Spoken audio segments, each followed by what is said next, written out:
terpisahkan karena proses itu sesuai dengan hukum. Alat bukti terdiri dari saksi, bukti tertulis, termasuk pendapat ahli, petunjuk, baru tersangka. Nah, dari sekian alat bukti itu kan saksi sudah ada, bukti surat salah satunya ada beberapa surat termasuk pendapat ahli.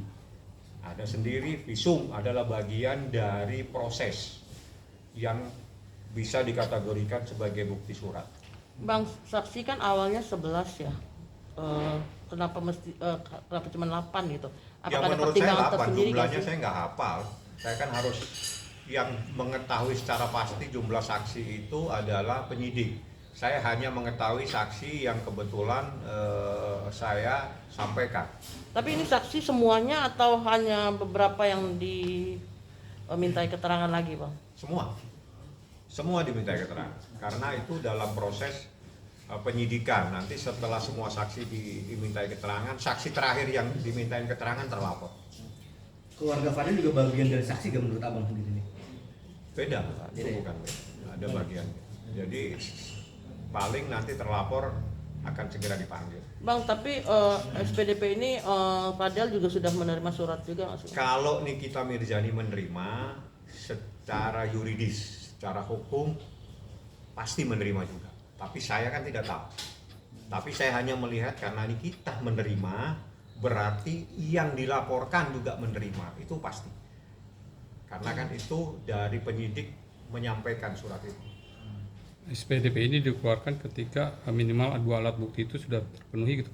Itu untuk menetapkan tersangka. Untuk Beda lagi. Dan nanti akan proses ke sana ketika Ya. itu memang.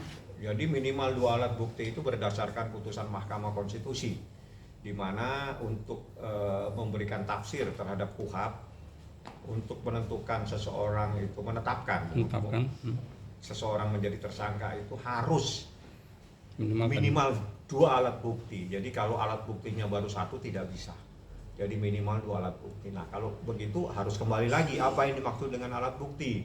Nah alat bukti itu terdiri dari surat, terdiri dari mohon maaf, yang pertama itu saksi, baru petunjuk, baru surat, baru pendapat ahli, ya, baru keterangan terlapor. Itu dari 5 alat bukti. Kalau urutannya yang pasti, yang jelas, yang pertama itu surat, yang pertama itu saksi, baru surat, ya, baru petunjuk, baru pendapat ahli, baru keterangan terlapor atau tersangka kalau di dalam KUHP. Bang, setelah SPDP keluar berapa lama prosesnya biasanya menentukan seseorang menjadi tersangka?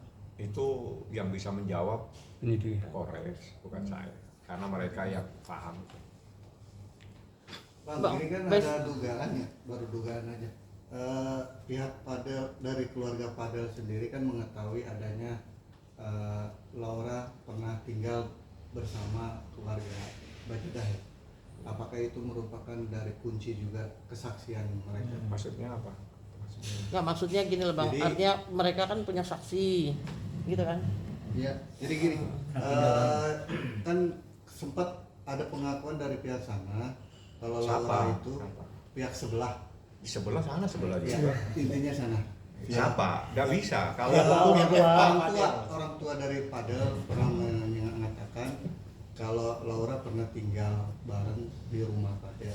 ya kan berarti kan benar ada kejadian di sana. Apakah itu salah satu makanya secepat ini SPDP juga? Nggak ada relevansinya. Nggak.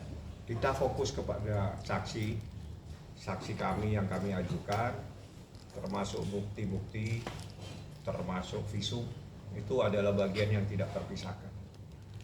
Kenapa nggak relevan sih bang? Karena kan